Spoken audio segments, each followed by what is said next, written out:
The president says he'll nominate a former Justice Department official as the new FBI director, tweeting this morning that his choice, Christopher Wray, is a man of impeccable credentials. Wray was the chief of the Justice Department's Criminal Division from 2003 to 2005, and he was a member of the Bush administration's Corporate Fraud Task Force. Wray will have to be confirmed by the Senate. And the president is promising the American people that his administration is still working on healthcare legislation and tax reform.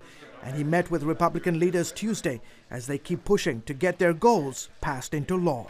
So we're working very hard on massive tax cuts, and we're working very, very hard on the health care.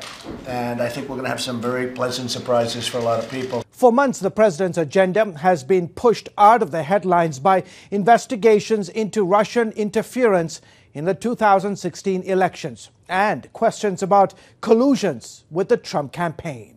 I just think if we don't get to the bottom of what's going on and what's happening, we've talked about the Russians, we've talked about money, there's all sorts of stuff going on here.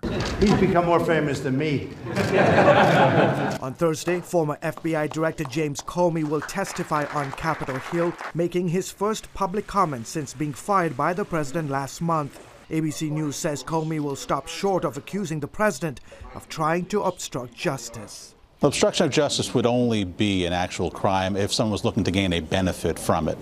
The problem here is that we have President Trump acting like he does with every other business deal, just acting like he's one of the guys trying to get something from one of his buddies. I'm sure that's the way he was talking to Mr. Comey. Thank you, Peter.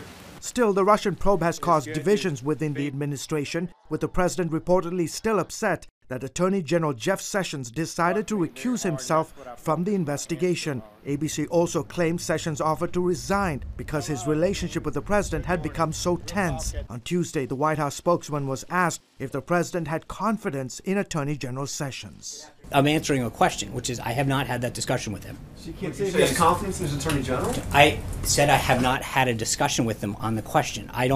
If I haven't had a discussion with him about a subject, I tend not to speak about it. Still, as Washington prepares for Comey's testimony, the top Democrat on the Senate Intelligence Committee says so far there is no proof that President Trump had any connection with Russia during the election. There is a lot of smoke.